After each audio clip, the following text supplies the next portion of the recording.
Hello, beautiful soul. Welcome to the James Xander Trip, where we dive into spirituality, psychedelics, personal growth, mindset, and how we can connect deeper with our soul and our heart. Join me today is Zach Schenken. Zach is an entrepreneur and the host of the Vitruvian podcast, a podcast about self-mastery and personal growth. You may remember Zach from episode 8 of the James Xander Trip, where me and Zach had a deep conversation about my mushroom and DMT experiences. At the time, Zach had not had any psychedelic experiences, but today, that's all about to change.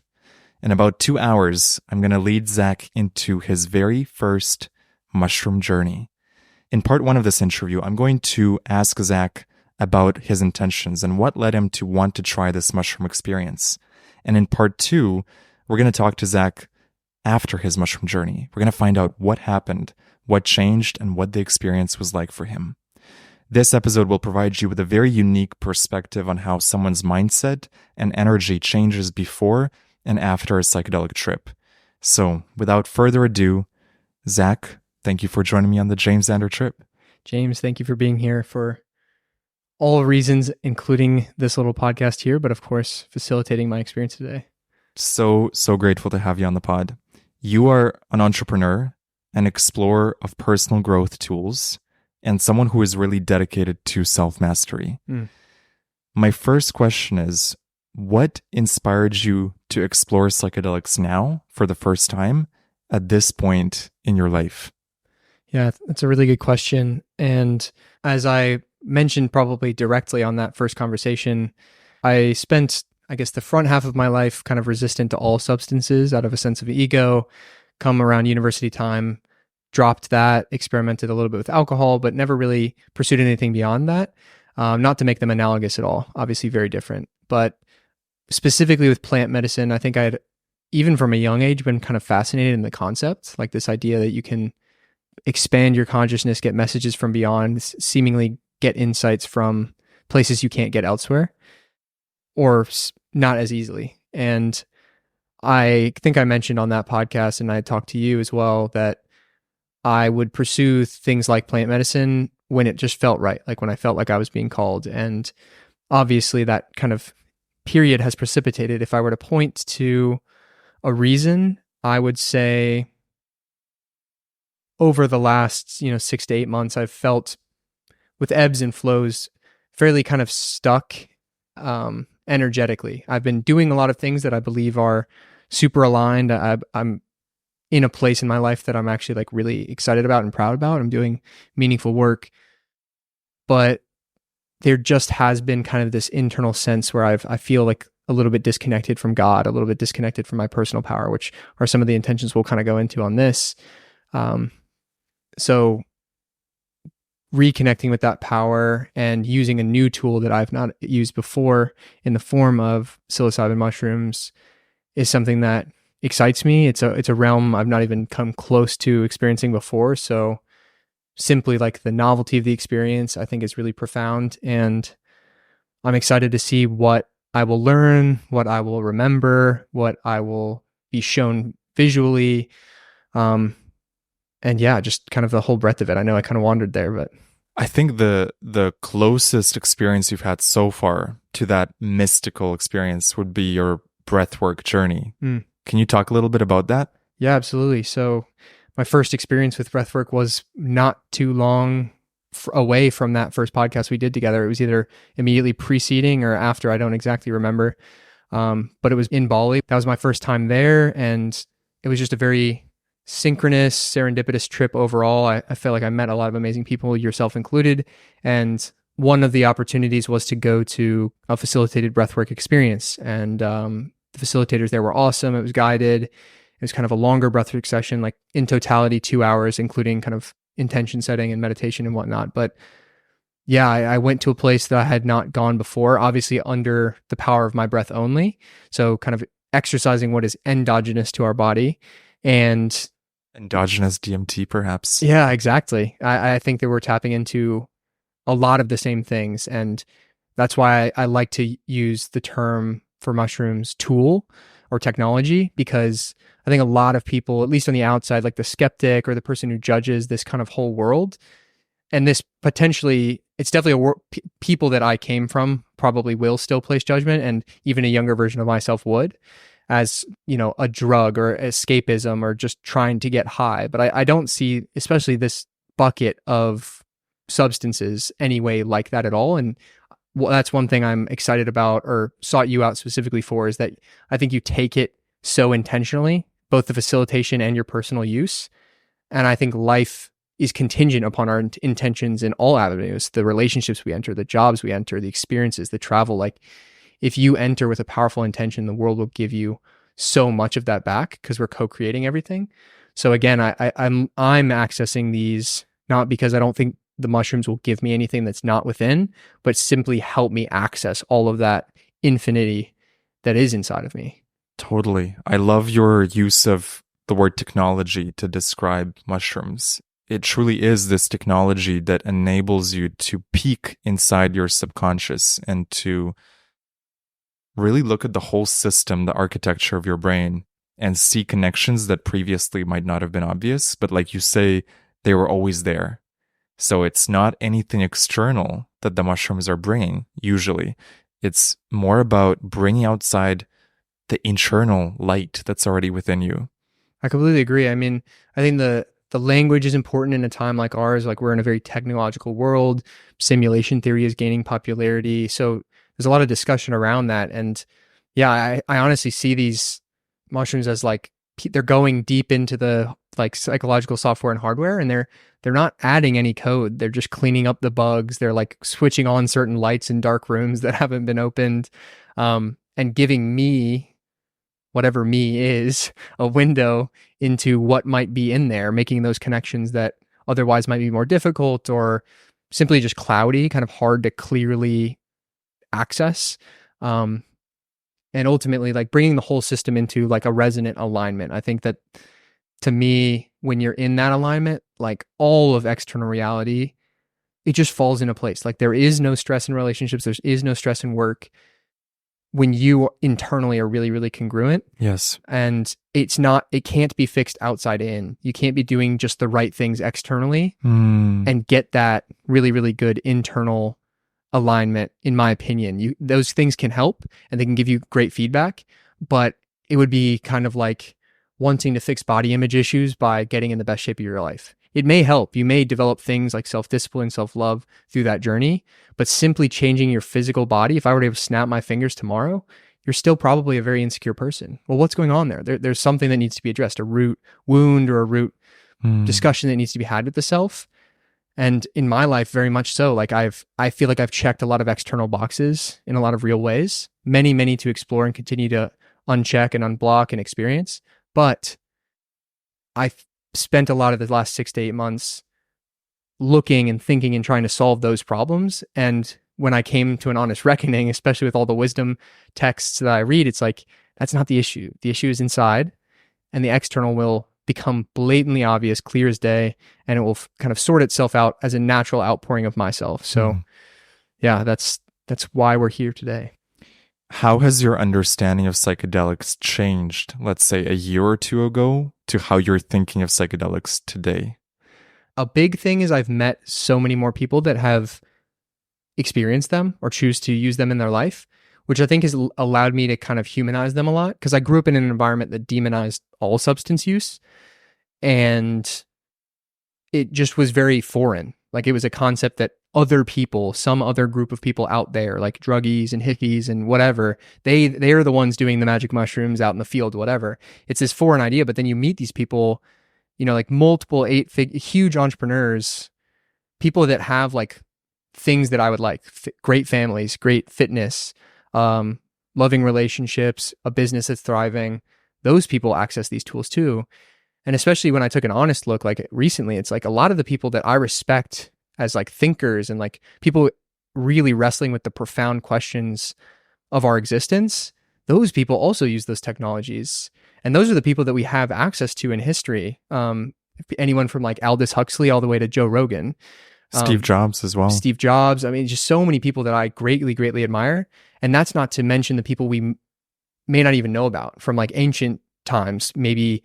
And this would definitely potentially perturb some Christians in the audience, but we don't know if Jesus accessed psychedelic substances or certainly psychoactive substances. A lot of wisdom traditions in that time, ancient Egypt, certainly those people were accessing things. And I like to imagine that, these tools are here for a reason. Like, these substances exist, especially the fact that they're naturally occurring. That's so profound to me. Like, it's medicine given to us from Earth. Right. That's so cool to me. This wasn't like some dude tinkering in a lab trying to produce a head high or produce visuals just to kind of have this experience. This is real.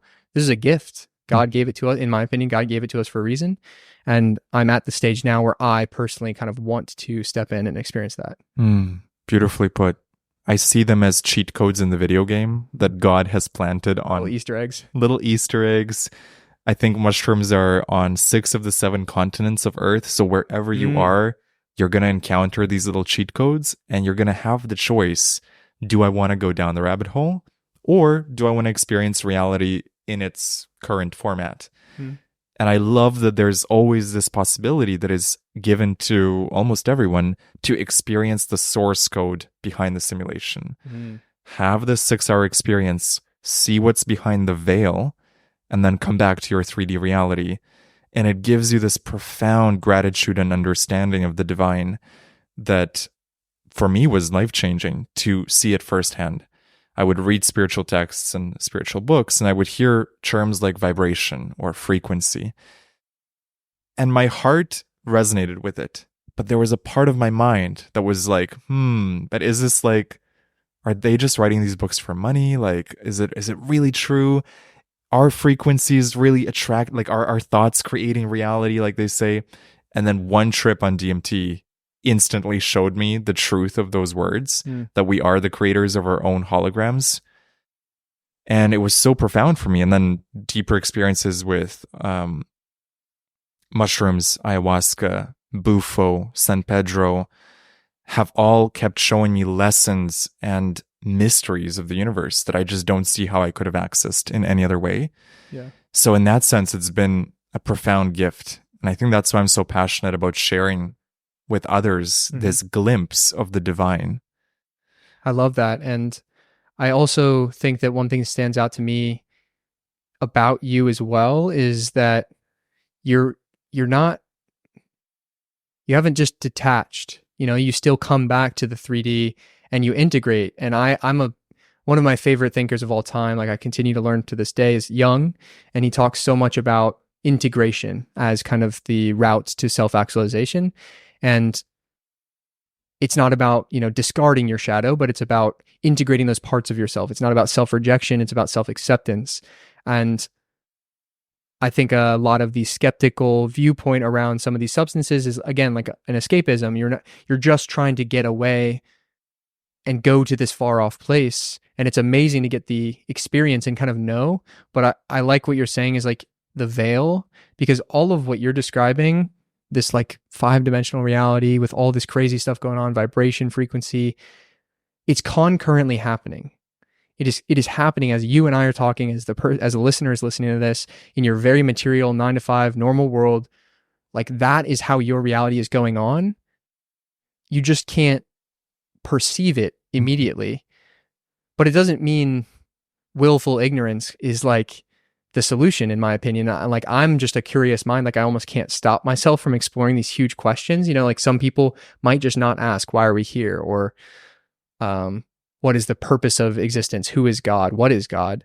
But those things have always captured my mind, and I will spend my entire life exploring those. And this is another tool that's going to help me in that really rich exploration of consciousness and our experience here. It to me, it's written in for part of the experience, and for those that choose to engage with it. It's not to say that everyone should or has to, but for those that hear or feel the call, and those that might be like myself, somewhere in the stage where maybe I should, maybe I shouldn't. I don't know when, I don't know how. Hopefully some of the conversation here is resonating, and pieces of this are planting the little seeds in your subconscious, so that when your time comes and you hear that call, you'll know that you'll feel more assured potentially in the story, and know that like you can explore the boundaries as well. And it's here for us to play. Like, it's it's part of the game. This is going to be your first ever mushroom trip, first ever psychedelic trip. What are some of your core intentions for this trip, if you can share with the listener? What do you hope to gain out of this trip, and what are you hoping to receive from these mushrooms? Well, we spent some time in the conversation pit over there a second ago, kind of reviewing the intentions, and we had a call a couple days ago, kind of setting out the initial ones. So I think that the main thing is, as I alluded to, there has been this sense of stuck. The word keeps coming up, like stuck, blockage. There is a non-existence of flow for the last 6 to 8 months or so. And there's been times where I felt really great. And then there's been, longer periods of time where there's been a lot less, and there's a lot of like stagnation. And I think that when you get stagnant, or when that energy feels stagnant, things like doubt, anxiety, worry really creep in and can kind of like ruminate. So as someone who thinks a lot about a lot, I have to be cognizant of allowing thoughts of worry and anxiety into my mind, because then I start thinking about it, like, why am I anxious? Why am I worried? Will it work out? How will it work out? And it just doesn't serve us. As we know from everything, the Bible says 365 times, do not be afraid. There's so much negative that comes from that, and there is simply no positive that does. But that being said, I've still found myself in those thought patterns. So I think that there's been this block, and it can only be described energetically in nature, because I can't point to anything material in my life that's particularly problematic or couldn't be solved relatively simply. So that's a big one, is unblocking that kind of flow. And I think contingent with all of that is remembering and being reminded of and being reconnected to God and that power of the infinite, the universe, and knowing that that's already inside of me. Like, again, it's something that I felt and accessed before, and I felt so safe and so at home with. Mm-hmm. But there's been a bit of separation from that feeling. And that's why I like to use the words of remember and reminded, because it's a truth that is there. It's a truth that's been there. I just need to be reminded of it in a very visceral, like heart space felt kind of way. Like you spoke about before with like a gnosis, like an inner knowing. Yes. That's not just cerebral. Because as we're having this conversation, I can lay out all the right words, Exactly. I've read all the texts. I can regurgitate quotes from amazing spiritual teachers. But it's the knowing that matters. Yes, the energetic frequency. Exactly. It's taking that knowledge and driving it from head to heart, so that when you reach that resonant alignment, you're like a tuning rod. You're like humming of that beautiful, beautiful alignment. And or is it opening the heart and receiving downloads from the heart that then go to the head? Sure. Yeah. I suppose there's maybe a yes and there. So yeah, I think those are my core intentions. And another question that I will be kind of asking the mushrooms, or asking into the space, is like, in what ways am I limiting myself or stepping in my own way? Mm-hmm. Because again, there isn't a material blockage in my life. There's not a toxic relationship. Fortunately, there's not an angry boss that's like in the way that I could point to as like a physical manifestation of my issues.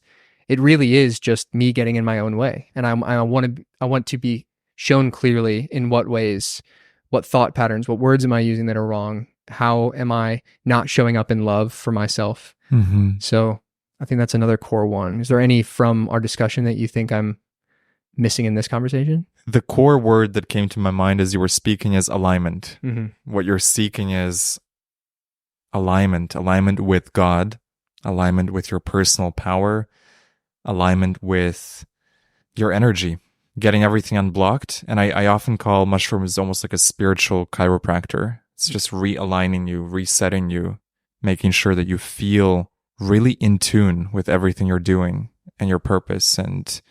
But the core one that I think that you mentioned was the connection with God, because mushrooms are especially good at that. At least for me personally, I connect with the divine so deeply on these plant medicines. And it's one of the reasons I love to do a mushroom trip once a month, once every 2 months, is to remind myself of the power and the grace and the beauty of God. And from that place, when I come back down to the 3D, everything just feels more aligned. Mm. You walk with God. I love that. I mean, it's a crazy. We're obviously in this beautiful space we're facilitating in. It reminded me of the name. Villa de Santos. Right. So it's the house of the saints. And even on the wall, I'm looking at one of those Christian art paintings that says, "But as for me and my house, we will serve the Lord." It's Joshua 24:15 for those that want the reference.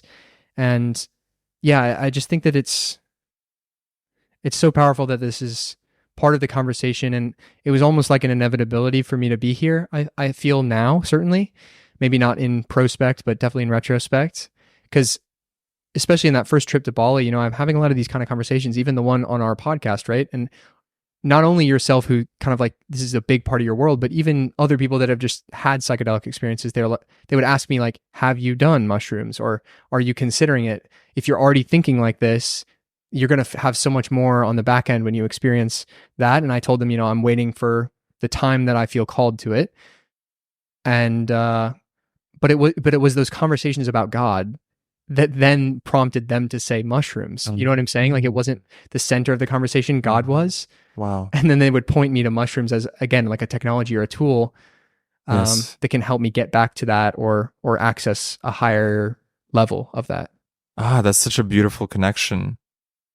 You're talking to your friends about God, and then they start to talk about mushrooms. And it just shows how common that experience is for people to experience the divine in the mushrooms. What, if anything, are you nervous about going into this trip, and what are you excited about? Yeah, I think both of those feelings manifest the same in the body. I'm sure you've probably heard it before. Excitement and anxiety are the same thing. True. Elevated heart rate, sweaty hands, etc. So that might happen in the trip. I'm trying to frame it as excitement. I would lie if I wasn't a little bit nervous, only because I've just never experienced anything like this. So one of the things that you said is don't have expectations. I have the privilege of literally not being able to make expectations for what it essentially will feel like. Mm-hmm. Conceptually, I understand what will come from this. I have no doubt or fear about that.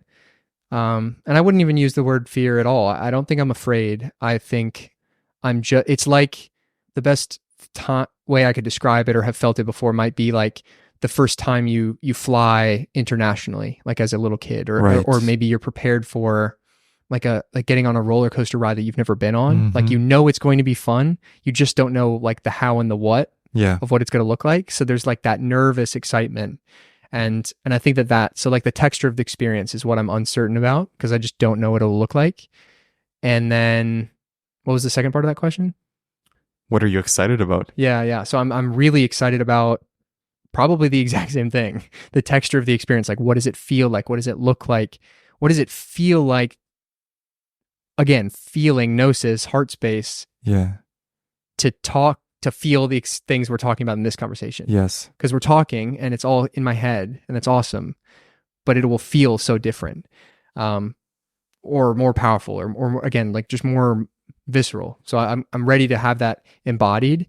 I'm really excited about that. And then, yeah, just kind of like to go on a journey that I've never gone before, like test myself, push myself, hopefully have questions answered, like insights downloaded, and see what version of me kind of comes out of this, like how much more I can kind of give the world as like this, as you alluded to, Zach 2.0, like when you come out of this.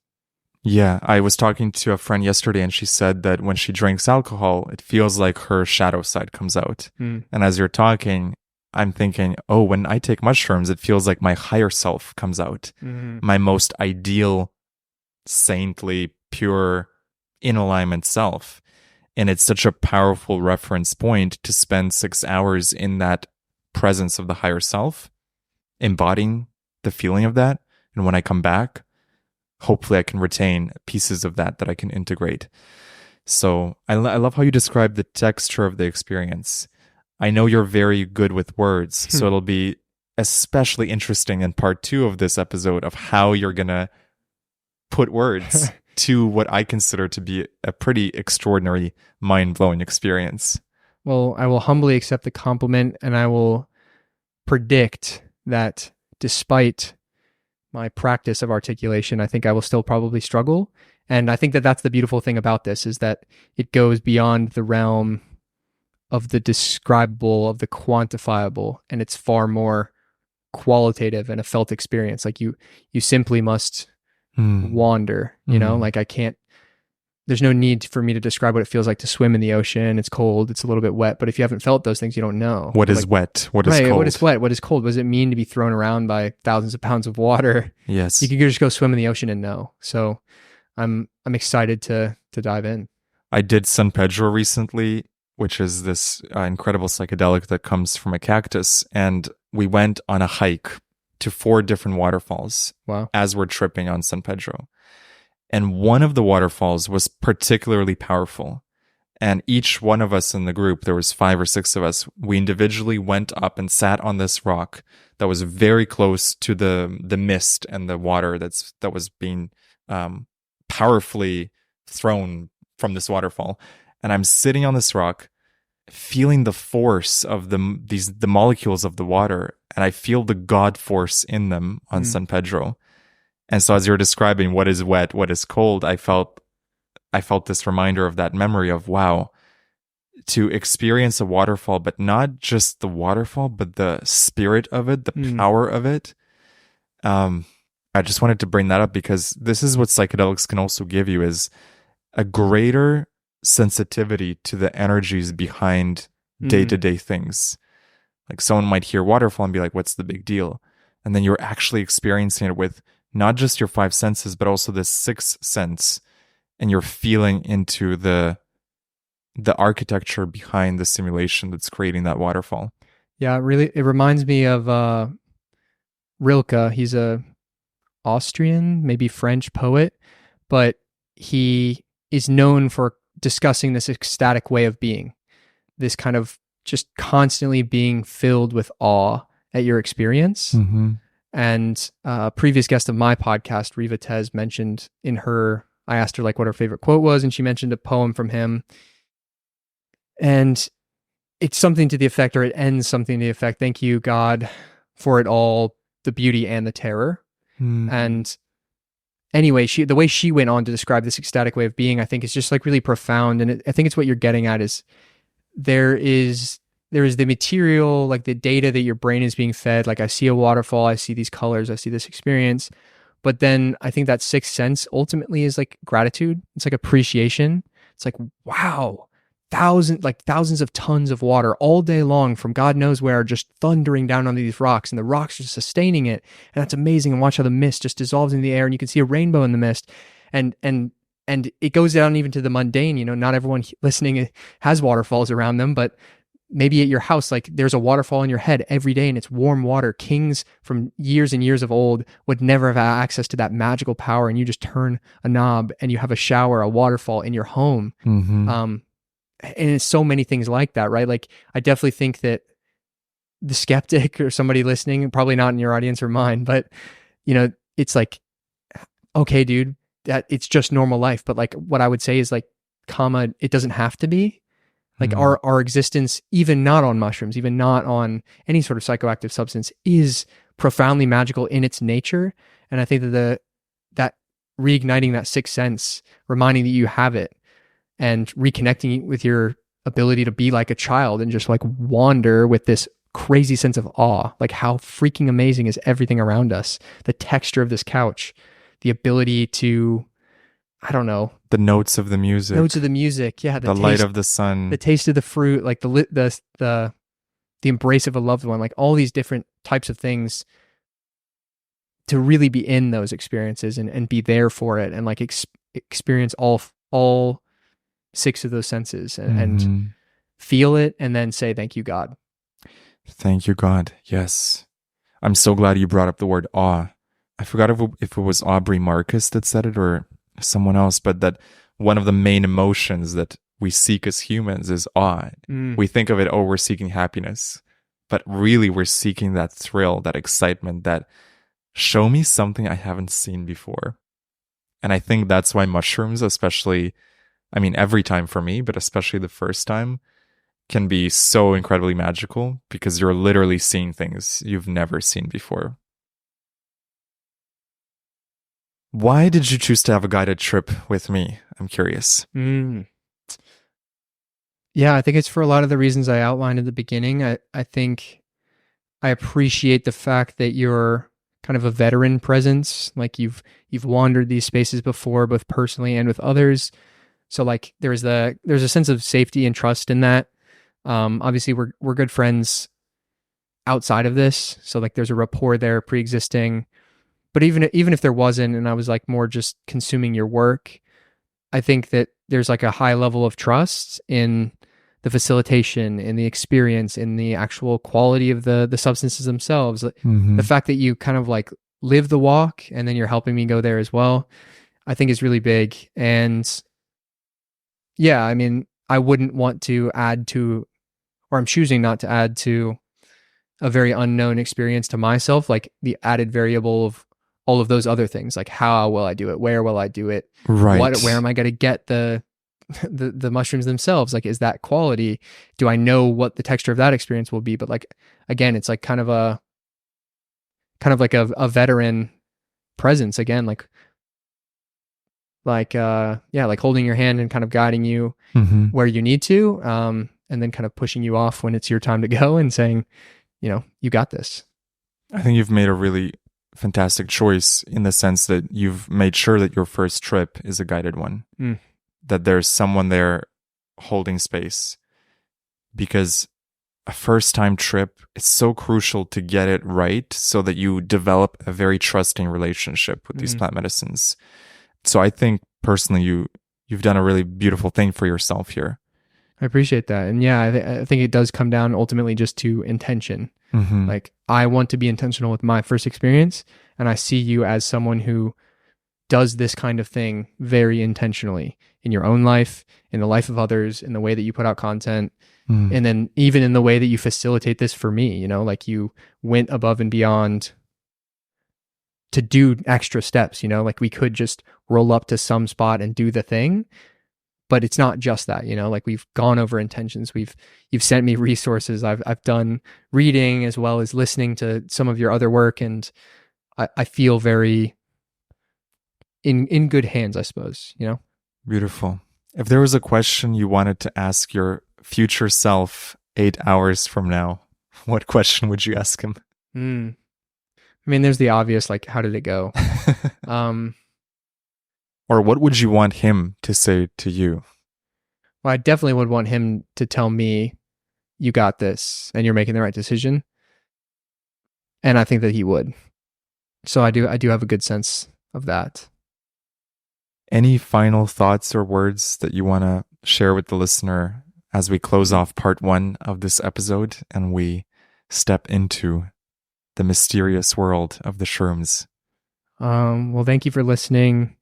I commend your curiosity in the psychedelic world, as well as just asking the big questions. I think that's part of our experience and certainly part that excites me. So thank you for your time. And yeah, I mean, I'd say don't be afraid to try things that are new to you, that you have a sense can and will help you. Like, don't let something stay on the other side of fear or uncertainty or inexperience. I just put a video out about this actually. Like jump into the void. There's a quote that I guess I'll leave us with is like, he who jumps into the void owes no explanation to those that stand and watch. Ooh, and I think powerful. Yeah, it's super powerful, and especially with something that has a taboo or has people that certainly will judge you, like psychedelics. You owe absolutely no explanation. You're jumping into the void. Enter. It is not the critic who counts. It's the man in the arena. Like, enter the arena.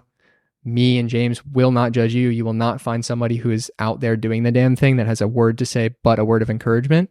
So I'll offer that word of encouragement. If you feel ready, enter the void.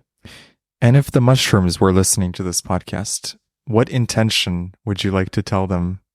A 1-sentence or 2-sentence intention that you want to share with the mushrooms on how you'd like to be guided for the next 6 hours? I'm really excited and grateful. And know that I'm strong, so you can push me. Ooh, challenging the mushrooms. Show me what I need to see, but don't be afraid to push me. Be careful what you ask for. Maybe. All right. Thank you so much, brother. We will return to this episode after Zach has come back from the 5D. Thank you so much for listening, and we'll see you soon. Thanks, guys. Ladies and gentlemen, we are back with Zach Schenken. It's been 17 hours since Zach took off in the metaphysical rocket ship of 3.7 grams of potent mushrooms. And here we are 17 hours later, back in the 3D. We're going to talk about how the trip went for Zach, what his initial impressions were, what surprised him, what insights he got, and how he plans to integrate the trip. Zach, welcome back. James, thank you for having me back. How has your view on reality changed, evolved, or upgraded in the last 17 hours? Big question. Yeah, I mean, I suppose it may be a good place to start just breaking down the experience before we get into kind of implications, I suppose, or what it means for me. Totally. So yeah, I think it was an amazingly facilitated experience, and I like the way you kind of had everything set up. We were very intentional. Obviously, we discussed intentions a lot on the first part of this. So I felt confident going in and keeping that very like center and focal, even writing it down kind of on that piece of paper, like right before we went into it was awesome. And then strapping the mask on, getting in a very safe environment, kind of closed room I felt very secure. And again, I had no basis for comparison. So I had no idea what it would feel like what was going to go on. And it was definitely, I'd say, more intense than I expected. Very visual. As I was kind of dropping in for that first, I don't know, I wasn't watching the clock, maybe hour, maybe two. Extremely, extremely visual. A lot of what I can describe as like psychedelic imagery and a lot of geometry, a lot of stuff that if you were to look up kind of DMT experiences or art, I think that's the most analogous thing that I see in the 3D or I've seen before that I could draw a comparison to. And it was, yeah, extremely like visual for a while. And then the intensity definitely ramped up where I feel like I don't know where I was, but I wasn't exactly in my body. It felt like very almost third person where I was like logging into the character that was my body, especially as I kind of came back down. It was like I could feel myself dropping back into my body, like feeling into the room. You obviously saw me kind of like very like grabbing the bed and like the lights and touching the grass as we went outside, which was like very, very, very physical and very tactile. Yeah, super tactile, like heightened kind of experience. So at least that's where like I'll lead off, and based on that, if you have any different direction or questions you kind of want to go into. For sure. Maybe a great place to start is the beginning of the trip. When did you first feel it kick in, if you remember, and what was the visuals like, and did anything surprise you about actually finally experiencing it? Was anything scary? Was anything exciting? I'm curious how the feeling of it felt for you. Yeah, I mean, so I lied down there and it was kind of like early on, I'm like, is anything happening? Is it starting? Is it starting now? And it eventually, I don't know what the threshold was, but as the music's playing, like one song, two song, it eventually just became very evident that like something's I'm happening. tripping because the visuals got very, very intense. And again, like my mask was on, my eyes were either open or closed, but whether they were open in the mask and I was looking into the back of the mask, or when my eyes were closed, I still saw a tremendous amount of visuals. And it almost felt like the mushrooms were putting on kind of like this show, just a lot of like very vivid imagery. And as I kind of discussed, like when we were kind of reflecting this morning, there was like a very like playful kind of energy. I laughed like and kind of giggled a couple times because it was like there was an unseriousness, and that's like one of the bigger things that we'll talk about me kind of walking away from this. But yeah, as the visuals were kind of ebbing and flowing with the music, there would be times that certain imagery would kind of start to come up in different colors, like red, kind of a darker red, and like I don't know, like the Japanese kabuki mask kind of visual, but like more geometric. And so at first, like when I kind of see that coming into my field, like I begin to project this sort of meaning onto it, like that's scary or that's dark, and all these conceived notions of like, oh my gosh, am I going to face a shadow? Am I whatever? But then very quickly that would, the visuals would morph into something very playful and light and airy. And that happened over and over again, even though I was almost like trying to make it something that it wasn't. The mushrooms kept showing me or kept making it clear that it didn't have to be that serious. There isn't that sense of like scared or worry or anxiety. It just kind of, I felt like the lesson I was trying to get sent from that was for sure that there is just this sense of like playful nature in reality. And it is only when you go looking for trouble that you'll kind of start to see it. But there really is no trouble to be seen. So it kind of like a good relaxing feeling almost, not like relaxing physically or euphorically, but like relaxing mentally and conceptually. Got it. Yeah. I feel the same way on my trips as well, as this playful energy of the shroom spirits, not taking life so seriously, and that anytime I see something negative, it's usually my own resistance or my own self-created suffering. That there was nothing really from the shrooms themselves that was causing that. It was just me exploring the corners of my mind and looking for something dark and then seeing it. But then, like you said, the shrooms are so good at dissolving those blocked energy patterns or those more scary patterns and just bring you back to the light, back to the light. Definitely. And again, I think it's like really important to note that you, me, whoever's listening, like you are at the cause, like you are the seat of consciousness, which means you're bringing to / manifesting whatever you go looking for. Mm-hmm. So like the very beginning, it was like, there was like the nervousness of what's going to happen. Like, am I going to handle this well? Whatever, whatever's going on in my head, conscious and unconscious. The ego chatter. Yeah. Just noise. And when in the visuals, like as this presentation is being given to me, when I started to see different things, again, different, not necessarily negative or positively valenced, it's when I started to project meaning, like, ooh, red, it's getting scary, or like there's a mask there, whatever I start to see, like I have this sense of worry, but again, like all of those images immediately kind of dissolved and metamorphosized into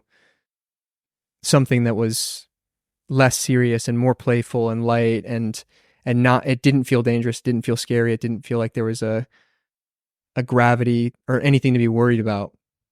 And I think to me, that's like a massive lesson in life in general.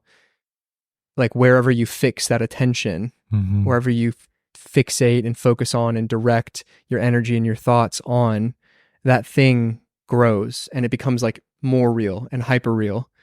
Whereas if you observe that thought, like that was definitely one thing in the mushroom trip. It didn't feel like everything that was being presented to me was Zach, the driver, like creating consciously. I wasn't like, oh, I want to see a cathedral now, and then boom, a cathedral happened, or oh, I want to see this specific Hindu art or whatever. But all of those things were being like flashed and shown in front of me again, like it was a presentation to me. But it's when I started to place attention and focus that individual aspects were amplified. Right. Like the first time I saw a flash of something that I thought looked like a church, I started to think of like the word cathedrals and church and God and worship. And then I saw all of these different cathedrals. I know this morning I mentioned like the La Sagrada Familia in Barcelona, and how when I went there previously and like stood in that church, you felt this sense of awe, this sense of worship, the sense of kind of magic. And even people mentioned that the interior of the church, Gaudi had used psychedelics, and it was psychedelically inspired. And I can now, having literally seen those churches and the same kind of energy and colors in the trip, like I see that the art and all of these different acts of worship and places of worship like the Muslim temples and mosques, as well as the Buddhist temples I just saw when I was in Singapore, Indian temples for worship, like the kind of art that you see, like all of that was present, both the Western and the Eastern. And I don't know, to me that is so cool, because it's like, it seems that people created them as something that was coming through them, or almost like needed to be placed into the three-dimensional to remind us like what else is going on. Right. And just like as an act of worship for like the kind of infinite beauty that's out there or in us. It's so obvious when I look at some of these mosques and cathedrals. I see DMT influences in it. I see the mushroom influence in it. That's not to say the people that were making it were on shrooms or DMT, but they were definitely tapping into that state of God and that state of unity that you get on mushrooms and DMT.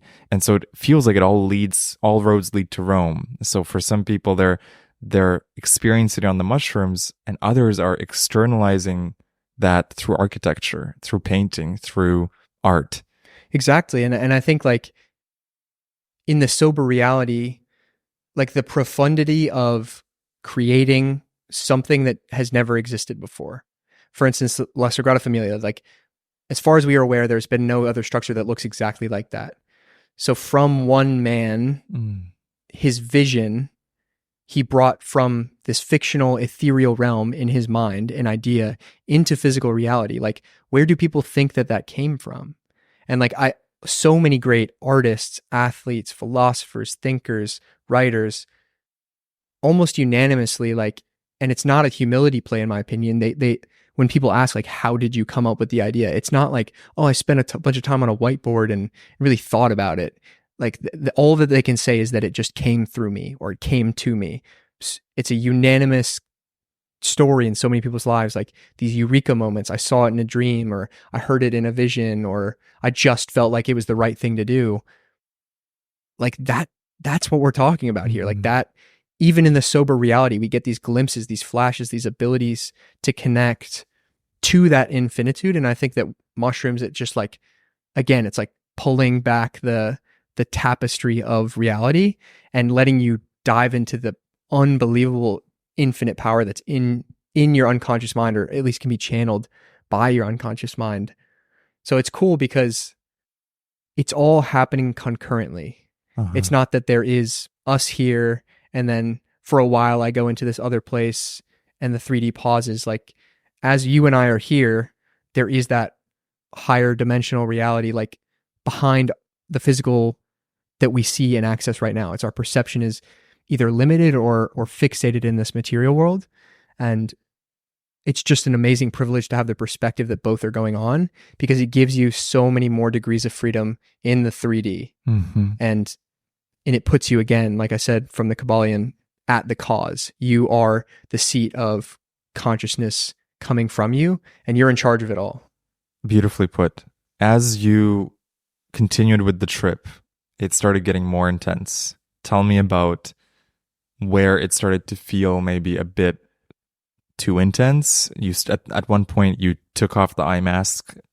And usually when that happens for people, I think it's because the inside visuals get so much, they need a break from the inner world. They want to see what the outer world looks like if it's so crazy inside. What does the outer world look like? But I'm curious to hear your perspective on it, and how the trip evolved from, let's say, hour 1 to hour 2 and 3, where it started getting more intense. Yeah, I definitely think it was intense. I don't think I would ever use the word overwhelming. And I think part of that was how you helped facilitate. Like, I remember taking the mask off, and as I told you this morning, like there was this feeling that I kept taking the mask off. I was like, all right, mask off, see the room. But then like there was a mask again on my face, and like I kept pulling it off. But I suppose I only ever took it off once. But yeah, I think I wanted a sense of like groundedness. But again, it wasn't this like conscious, like, okay, I'm losing myself, so now I need to grab the bed. It was more just like, I don't remember the exact transition point or like what the preceding visual was, but I did have a sense that I was being pulled way out of myself. And for whatever reason at that time, it was like, take the mask off. And I did start to kind of like forget myself. Like I took the mask off and I was like, James, that's James. I'm here. Like, that's James. I know what we're doing. But I had this sense that like, I didn't forget my name entirely, but I was like, I'm here, but how did I get here? And I might have even asked you that. I'm like, how did we get here? Like, what, like, is there something I have to get back to? Like, I had this like like this sense that I had like lost something, and I kept remembering figures. I was like, I have a mom, I have my brothers. Why am I here? What do I have to get back to?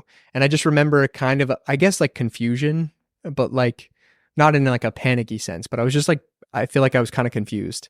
And so it's really helpful to like have you there, and I could just like look over and see that you were super chill. You were just like posted in the corner, and like I would look at you and you would just kind of nod helpfully, and I was like, okay, cool. Like, and then I'd look around and see other stuff, but then I'd look back and you were still kind of posted.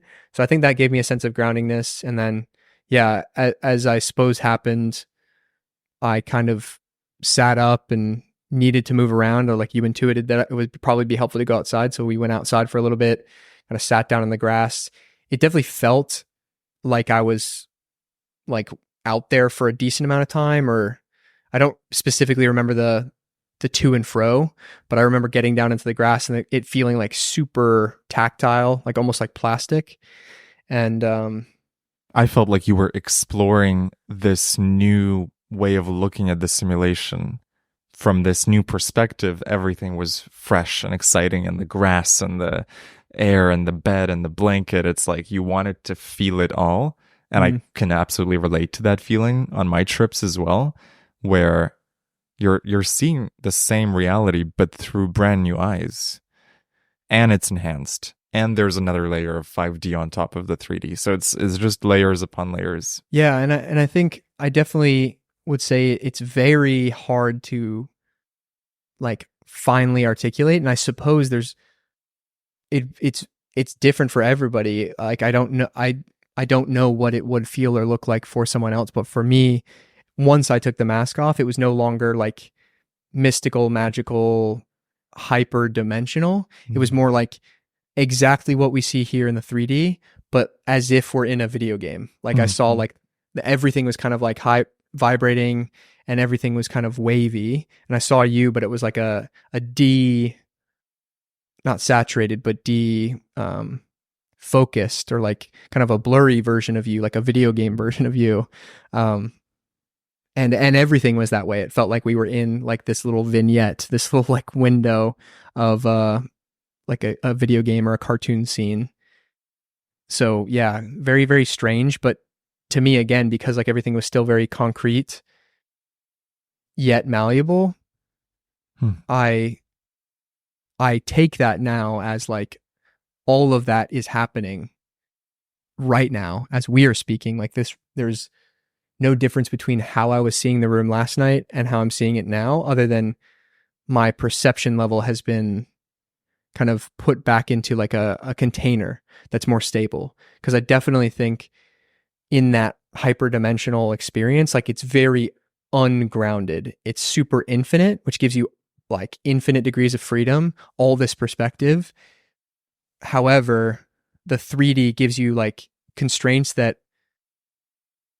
I'm like, I felt happy to return to, if that makes sense. Like I felt like I want to get back to the 3D because there's so much to experience. And like, I like the kind of, I don't think control is the right word, but it's a solidity, a yeah, stability. it just like feels very stable. And it's cool to have both, but I wouldn't want to be in that infinite space forever. And I think that ultimately that's why I'm here. It's because I chose to go have a Zach experience and learn all those lessons and feel the feelings, touch grass, fall in love, make art, build businesses, lose things, go through heartbreak, because it's like the texture of experiences is so beautiful and real here.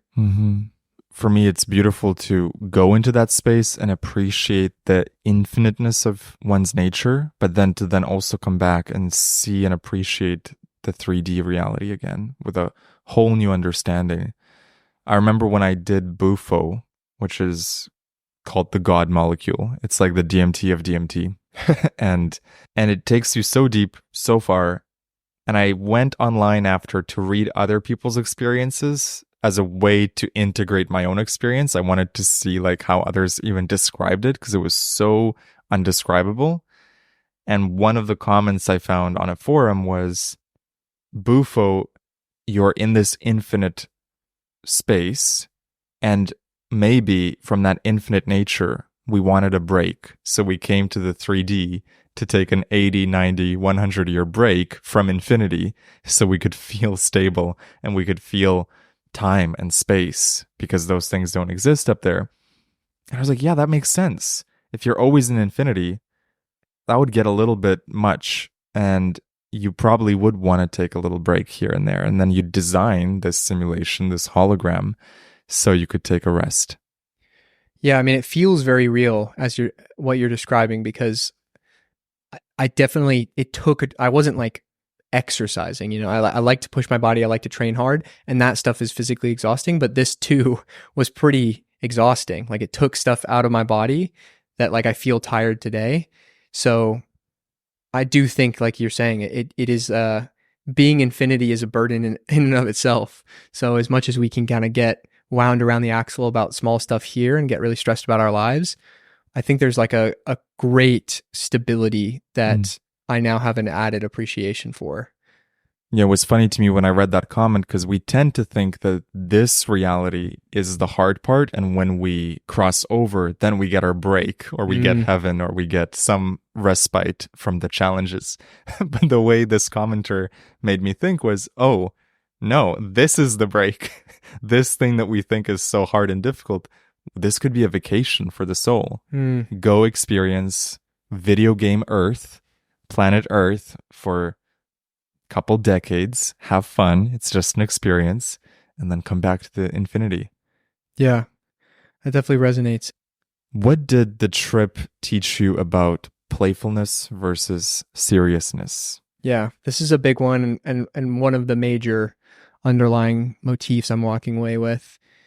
But I'm somebody, and people will know from my content, like I'm somebody who is pretty serious by nature. Like, my disposition is relatively serious, and it's not for better or for worse. It's just like my temperament. I take things seriously. I've always applied myself in everything I do.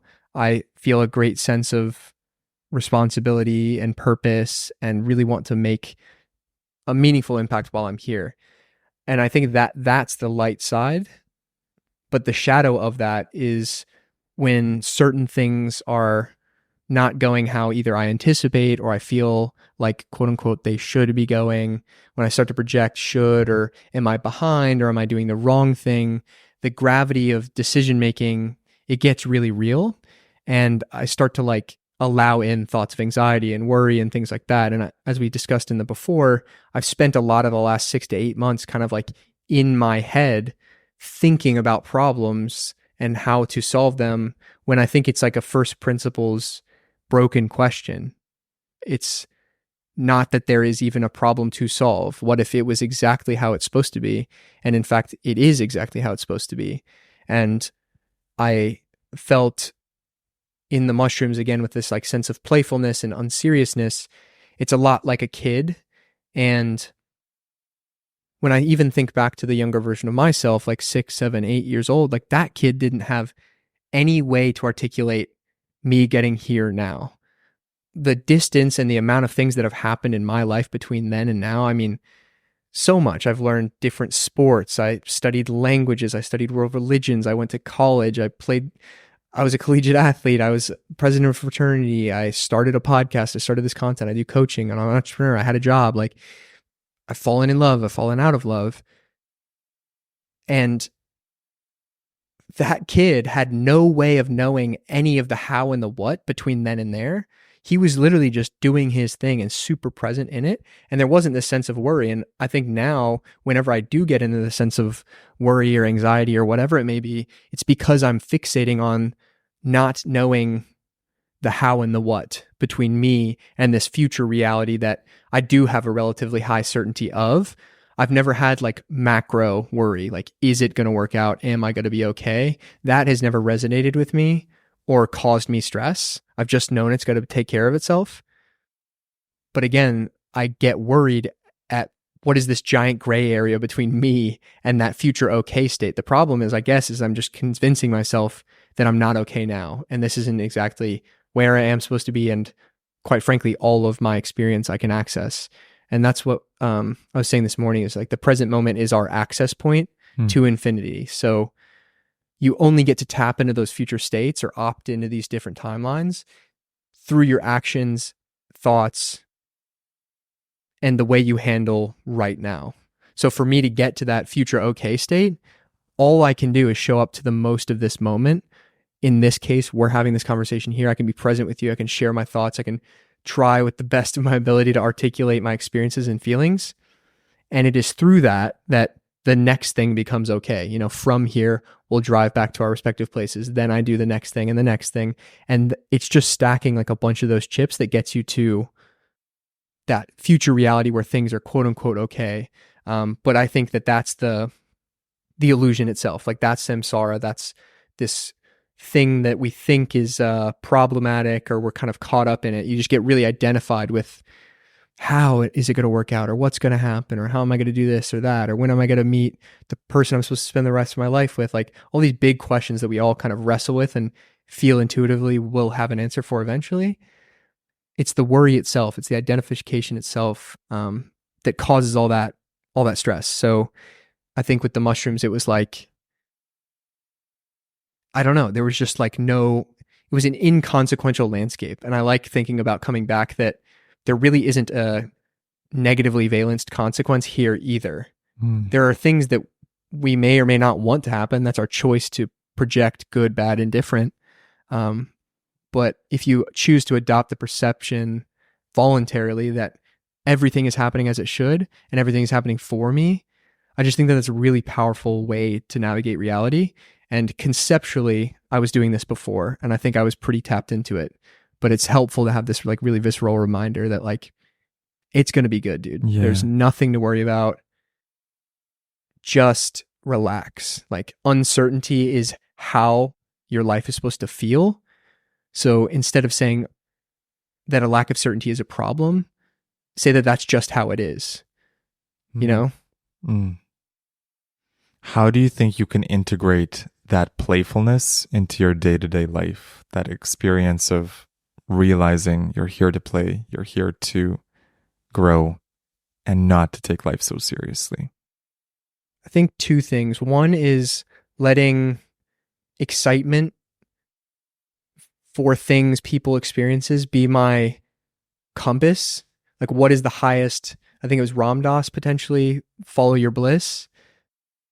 Like if you use that as the where do I need to go next, what do I need to do next, it's always going to tell you what's the next most exciting thing. And it grounds you back into just what's the next step, not what's the whole map, not what's 15 steps from here, just what excites you right now. What's the highest, most powerful and captivating thing you could be doing right now, and just embody that and really be in it. So the compass of how will I get there? Okay, I don't know the map. I don't have a map. I'm in the middle of the woods. I don't have a map. But I do know that when I look down at this compass, it's pointing right there, which means I'll just keep walking that way. And I can trust that in the end, there will be this huge path charted in retrospect. So that's a big one. And then the second one is, I think that this childlike sense of play, kids are just, they have this like insanely reckless confidence. And the cool thing is it like pretty much always works out. Like kids will, like especially little boys, they'll do crazy stuff. They'll climb on jungle gyms. They'll jump from stuff that's really high. They'll go swim in a creek. They'll throw rocks around. And there's no like meta conversation in that kid's head. Like, what if I get a concussion and I won't be able to do math problems later? What if I, break my leg and I can't go to soccer practice tomorrow? Like all of that stuff is not there. The kid is just like, wow, I'm climbing around. And I think that if you can carry that as an adult in the 3D reality, like nothing can hurt me. And even if I get in pain or discomfort, that's also part of what's supposed to be happening in the experience. I just think it gives you this like bulletproof confidence or conviction that like, just do it. Just go and do the thing. Don't let fear or worry or the conversations bouncing around in your head stop you from doing what you feel like you are meant to do, because that feeling is exactly what you are meant to do. Like that's your compass. So those are probably the two things, is like continue to follow the compass and stop questioning it, I guess. Because I feel like I've been following the compass, but I've had this doubt. It's like, okay, I'll take this step, but are we sure? I'll take this step, but is it going to work out? I'll take this step, but how is it going to work out? What do I tell my parents? What do I tell so-and-so? How is this all going to pan out in 5 years? What's my 10-year plan? Like, that's nonsense. It's noise, and it's ruining my experience now for no reason. It changed materially nothing and where I'm going. And then, yeah, just have that kind of reckless, playful confidence of a kid. Just go out there and play. Full immersion, full present moment. Embodiment. Sorry? Embodiment, yes.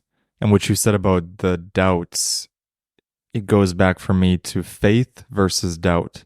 Can I live every moment with absolute belief in myself and what I'm doing? Or am I sinning? Which in my mind is, when you sin, you're betraying yourself. You're doubting yourself. That's my personal definition of it. And so another way of thinking about that is, when you're in the belief, you're walking with God. When you're doubting, it means you don't trust God. There's some part of you that mistrusts reality itself to back you up. And what the mushrooms, I find, are so good, and all psychedelics really, is tuning you back into full trust and alignment. Yeah, like in the Christian tradition, sin is the thing that separates us from God. Mm-hmm. I mean, that's exactly what you just described. Mm-hmm. Like in Christianity, it's kind of personified as man in the clouds separating us from, his goodwill and his favor. But I think that is essentially synonymous. And when you integrate the Gnostic Gospels, which we talked about a bit this morning, it's same, but different, where your connection to God is this internal experience, actually. And sin, again, is betraying you, because by betraying yourself, you're betraying God. You're betraying your own divinity. The fact that you were made in the image of God. You are the creator and his masterpiece. Like walking with that faith and that profundity and that trust, it just makes you bulletproof to all of the noise that other people, quote unquote, inflict on you, and whatever noise you inflict on yourself in a quiet room. Like, what if you believe that what somebody said about you, you're poisoning yourself. And that's self-betrayal. And it goes into all arenas, whether friend, familial, professional, all of it. It's just like that separateness, I think, that disconnection. And like you said, the mushrooms kind of pull back the veil and show you in like a very clear, visceral way, like, you're right there. You're at the cause. Play like it. What do you think the mushrooms taught you about trust and surrender last night? People think that certain external circumstances are the thing that they are worried about. They're worried about paying rent on time, the significance of their life. Maybe it's the meta narratives, like the global elites. What's going on? Am I going to lose my freedoms? Whatever. But it's actually none of the external, and it is your lack of trust in yourself to handle whatever comes up. Because if you simply trust, believe, have faith that you can handle whatever comes up, or that the version of you that arrives to those problems will be able to handle it, then there is nothing to be worried about. Like, the external is simply just kind of the map that you're navigating. And yeah, again, like I don't love the video game analogy, but it just feels really real, where you're just like moving the stick in the avatar. You can't really control what the walls say, but like, I've upgraded my character over time with all this armor and these weapons. It's going to be okay, because like the avatar, the character that you are, is ready to handle them. And by trusting in that and not doubting it and like turning back and closing yourself off to different experiences, you get to explore the whole map. You get to find where the boundaries are and break past those boundaries because they're not even there. So trust for sure. And then surrender, I guess, is like kind of the marriage there, right? Where it's like letting go into the trust, where it goes from, I guess, head to heart, in that it's no longer reminding yourself consciously, trust, because that's very like switched on. And you go to this kind of flow, this passive, I just trust that it's going to be okay.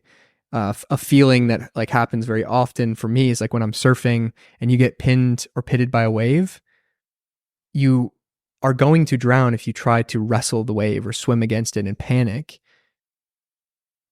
But if you just let go and surrender, you'll float to the top in a matter of seconds or minutes. And the surrender is what's actually saving you. Like simply letting go will actually be the thing that gets you fastest back to air. And if you were to worry about it or try to quote unquote solve the problem when you're underneath a wave, that will be your undoing. And life, I think, is the same way. Like we get waves of varying sizes and levels of chaos. Your job is just to ride the ones you can, miss the ones you miss, and hold your breath for the ones that really put you under. Yeah, I often use the analogy of surfing the energetic waves of life, staying in balance, finding the wave, the lucky wave, and then surfing it as long as you can, staying in that momentum. When you get taken off the metaphorical surfboard, don't panic, like just get back on, find your balance, keep going. Yeah. And even the best of surfers in the world on the perfect wave, the wave ends. Right. You get close to shore, you hop off the board, and then you just paddle back out. So it's both not getting too attached to the lows, which I think is probably level 1 or the first thing you need to work on so that life doesn't feel super shitty. But when you do get super aligned, you hit that wave, you drop in, it's perfect, you're carving it, the water's perfectly smooth. Know that too will pass, but it's okay because more waves are coming. So when that comes to an end, you reach this new inflection point, doubt, career pivot, relationship ends. That too is good. It is part of the game. You just paddle back out and do the thing again. And it is this just infinite, the tide coming in, the tide coming out. You can take faith that the water's still coming. Yes. In what ways did this trip reconnect you to your personal power and your understanding of your creativity? The creativity is what I saw in there with all of the art from all around the world, the cathedrals. Like, it is clear to me that we are made as creatures of creation to go make beautiful things. And it's almost, we can't not. Like, it's coming through us. It's meant for us to be creative. And so returning to this excitement to go make my version of that art. It might not be La Sagrada Familia. It also might not be a symphony, but whatever it looks like for me, whether right now in my life, it is showing up to the best physical version of myself, taking care of the temple, being a great older brother to my brothers, being a great son to my parents, showing up well in my relationships, having amazing conversations on my podcast, like really embodying the experience and what it looks like now in a creative sense and in an excited sense that I get to play into this massive symphony that's like singing praises of creation. That's really cool. And again, like reminding myself of that. And then also knowing that, again, I'm at the cause and the seat of all of my experience. Like I'm totally in the driver's seat as the end of the trip was happening, or as I was coming down from like the highest intensity. You and I had a bit more of a dialogue, and I was funnily kind of like frustrated at the conversation because I hadn't experienced anything like it, but it was like every question you asked me, I knew you were going to ask me. So like I would just sit there and not respond. And then you'd be like, I could think of the next thing you were going to say, and then you would say it. And so you asked me a question, I would respond, and I knew ahead of time the next question you were going to ask. So I was really, in a really real way, having a conversation with myself, which showed me that all of my experience, even the conversations that feel very different, like in the 3D right now, I can't scientifically predict what James is going to say to me next. But in that world, I was totally tethered to you, and I literally knew what you were going to say to me. And that, it just reminds me like where I sit in the seat of all of it. Again, like right at the center. So all of my reality is is mine to play with. And to me, that's a pretty powerful feeling or thing to remember. Yeah, you had a very meta experience at the peak of the trip and the tail end of the trip where, and maybe you can describe this better than I will, but it's that feeling of being totally connected to everything, to everyone, and feeling like there was zero separation between you and me. And that's how you could read my thoughts or understand what I was going to ask you even before I asked it. You said it felt like you were talking to yourself. So I'd love for you to sort of dive into that, because that is one of the most fascinating things about psychedelics, I feel, is these deep trips. They really connect you with the philosophy of all is one, all is mind, all is one. Yeah, it definitely felt extremely connected. And while it still looked like you, I wasn't seeing you as some weird dragon or something like that. Like I still saw James in his little 8-bit video game version, but yeah, it was just surreal. And again, like I even kind of expressed like a little snarkiness or frustration because like you kept asking me questions, but I thought the question before you asked it. I was like, I know he's going to say this, and then you asked it, and so yeah, like engaging in that dialogue, it felt surreal, and it felt, yeah, it's very weird or hard to articulate now, but it just gave me this sense that like, I don't know, I would even like kind of like lie back down and like look at a different part of the room, and I would know where you had kind of moved to in the room, and I'd look over and you were there. Mm-hmm. Which I don't know how profound this is coming through to the listener, but it was just nuts because I was controlling you too. Not like in a moving the joystick video game sense, but in a sense that like I knew exactly what was happening in your reality as well. And that's like amazing. And the fact that it was another person, because I think that people tend to be the thing that we think is the most separate or non-controllable to us. Right, like he's having his experience. Right, he's somebody else. He's having his experience. I can't control that guy. I can choose where I drive. I can choose what car I have. I can choose my job. I can choose what I do with me. What do I read? What do I say? But whoa, that this other person rocks up and there's all this variable. But like you're also creating that. In the 3D, it's a very different degree of control, I guess, or degree of access I have to your consciousness. But as you well stated this morning, it gives you a much better appreciation for seeing the divinity in somebody else. Like every time you harm someone else, you're harming yourself. Yes. Every time you amplify or improve or show love to somebody else, you're showing love to yourself. Mm-hmm. So it reinforces the good guy side of me that like wants to do good, wants to be connected to other people. I don't want to do harm. I don't want to put darkness into the world or fear. I want to help people more connect with their power. I want to do all these amazing things. And it almost redefines altruism, right? Because you're giving to yourself. Yeah, like the ultimate selflessness is selfishness. It's all for you and for everyone else. There isn't a difference between the two words. It just looks like it now. Yes.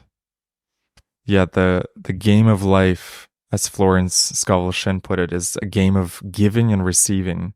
But when you have this understanding of all is one, and you know it deep down from either a mushroom experience or another mystical experience, you understand that you're only giving and receiving to yourself. Mm. And every time you bless someone, you're blessing yourself. Every time you do something dishonest, you're only lying to yourself. Mm-hmm. You're only creating your own suffering. I am curious, what was the most surprising thing for you from the trip? 17 hours ago, you had no experience with mushrooms. Now you've had this quite deep, quite intense experience with them. And I'm curious, what was Zach's experience of the most surprising thing about that? I want to say like how excited I was to return to 3D. Mm. And it's not to say like I didn't enjoy or I regret at all. Like I would 100%, if we time travel back, I would still do it again. This happened for a reason. But I was like really excited to get back to the 3D. And I was like, just grateful for how cool my life is and how amazing it is to experience it. and to actually feel the uncertainty and to not have all the answers and to get to go explore. Like part of that whole conversation in there that I was frustrated. I was like, well, what does this mean about God? Or like, what does this mean about purpose and meaning? Like kind of meta questions. And I was like, wait a second, I get to think about those questions. Like when I get back tomorrow, like I get to add this experience to that tool set and then apply that to the wisdom texts that I read or the podcasts I listen to or the podcasts I make. So yeah, I would just like this like increased fervor for how freaking awesome it is to experience this and experience Zach. Yeah, to experience Zach and to experience James as Zach and all these other amazing people and characters and avatars that I'll get to experience through my life. And the fact that like that is like I chose it and I get to continue to choose it and lean into that. And yeah, just like all of it, the small stuff and the profound stuff. Mm-hmm. Is there anything you wish you could have explored on the mushrooms that you didn't get a chance to explore this time? For example, in a future psychedelic trip, what might be your intention to explore? I mean, I think those questions are separate. I would say I don't wish that anything was different. I think this was exactly as it was supposed to be. Mm-hmm.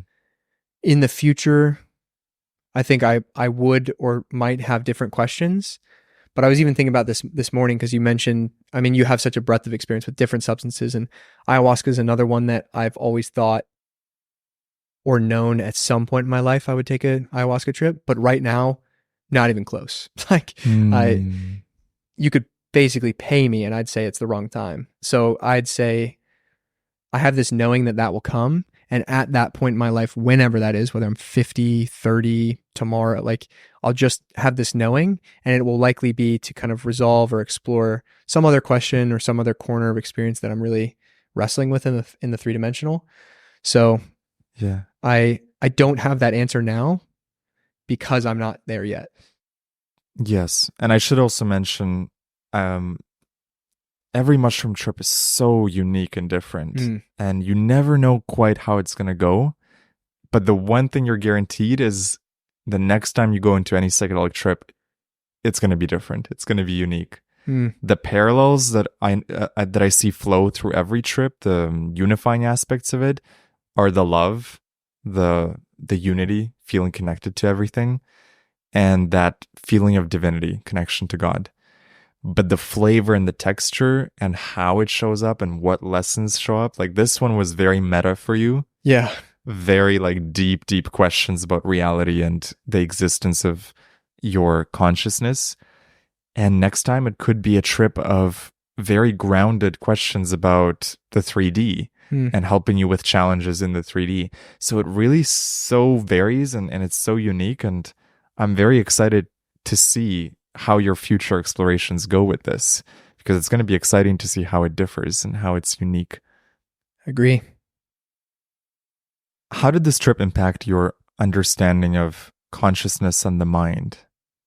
I think it just kind of it showed me exactly what I already had either presupposed or pre-theorized or read in a lot of these different texts and different words, but to get to be in it, to like tap into that space instead of just talking about it or trying to describe it in a YouTube video or a podcast or read it, which I still enjoy those things a lot. And I'm excited actually to get back into my exploration of reading and learning and all those things here because I now have this new texture of experience.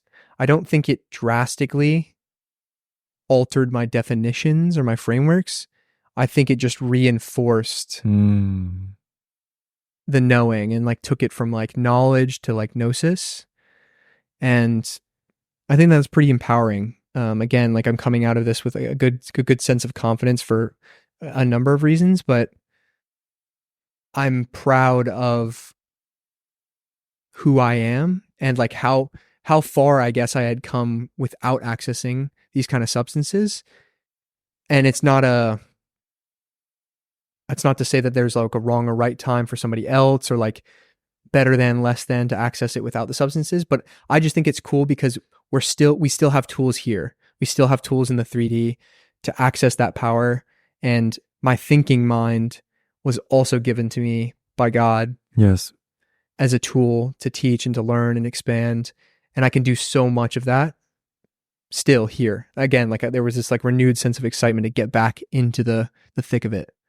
So wandered a bit from the question, but consciousness still stands as a topic of interest to me. And I feel a much bigger connection to kind of the metaphysical nature of my seemingly individual consciousness, but right. Apparently not. Do you feel like it deepened your relationship with the divine or your connection to consciousness? I think it just, again, it gave me like a new experience, a new flavor. Like I don't feel any more awestruck or religious towards God or the world. It just reminds me how amazing and beautiful it is, and like the privileged life I've already lived, like to have seen all of those different cathedrals in the 3D, and then to go into the matrix and see that it is there, was there, and that beauty through other people has been brought here for us to share and enjoy. Like that's so cool.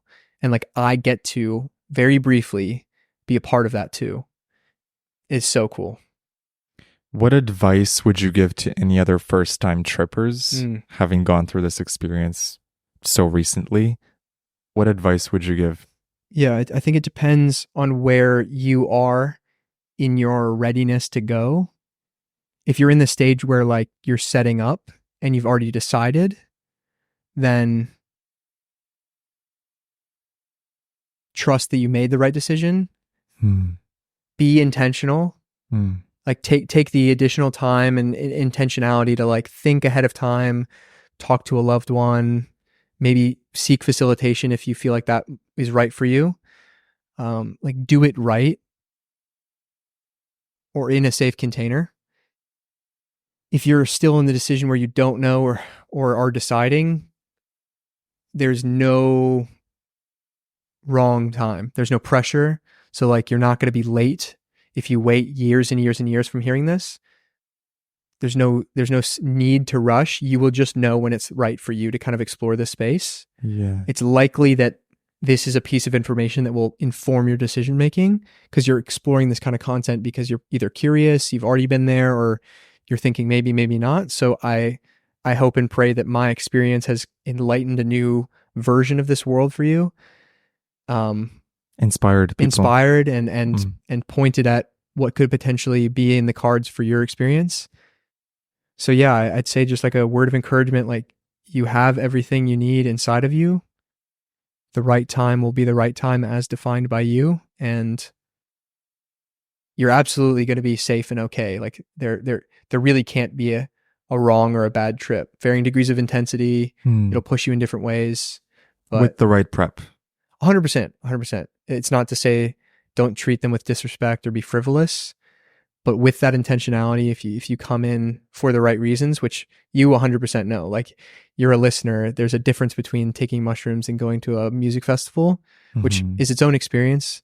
There's no judgment there, but I think that will be less transcendental or meaningful towards the way it can affect your life and the lessons you can take from it than if you go in with an intention, go seeking answers because you're certain to find them. Was there anything that particularly helped you in this trip to be comfortable, to have a good trip, to have a smooth experience? Something that you would bring into your next trip, whether you do it alone or with someone else? Yeah, I will echo my praise again that you were there and like had that grounded presence where mask on or off, I could kind of look over or just know that you're in the room and everything was normal to you because you've been here before. So the newness to me didn't invoke a sense of panic.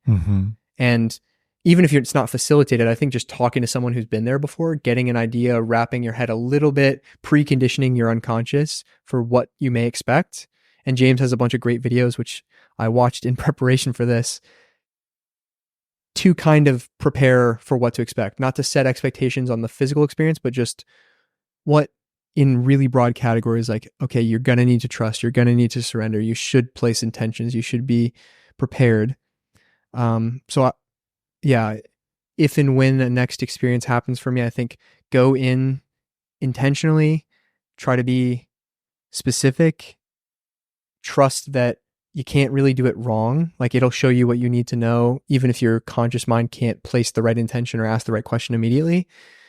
And yeah, like, make sure you're in like a very stable environment. I could see how taking it around a bunch of other people or in an environment that you're not physically comfortable with would really make things dicey. Like, I don't think you're going to get hurt, but I do think that it would color the texture of the experience in like some negative light. So choose a place that you feel safe. And I think that would probably be the biggest recommendation, is just like, make sure that you are safe before you go in. Yes. Yeah, I would say the more people in your trip space, the more complexity you're adding to the trip, because every person brings another energy to it. And if you have 3 or 5 or 10 people tripping at the same time, that can get very complex very quickly, because people have different needs. They're on different frequencies in the trip. They're having wildly different experiences. And so it was very great to take you on this solo journey with me there facilitating, but you're having this solo experience, you and your higher self, you and the mushrooms. And I think that was a fantastic first time experience for you. Couldn't agree more. As a final question, what is the one theme or lesson that you want to take from this experience and carry it forward with you into the next 6 months, next 12 months? Enjoy the ride.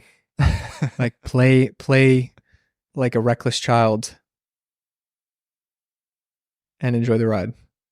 Beautiful. Zach, thank you so much. It's been such a pleasure to give you this experience, to guide you, to let the mushrooms guide you as well, and to provide the space and the facilitation for it. And I'm very happy that you truly got to experience the magic and the breathtaking beauty of these substances.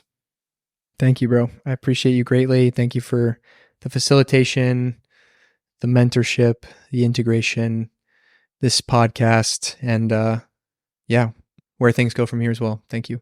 Beautiful. Thank you.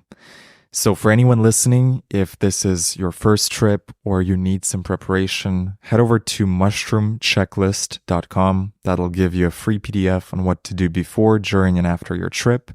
And for excellent shroomy music, go to mushroomplaylist.com. That'll give you the exact mix that Zach actually went on. So you'll be able to experience a very sacred playlist that'll take you deep into the cosmos. Thank you for listening. Thank you for being a subscriber of the James Xander Trip, and we'll see you in the next episode.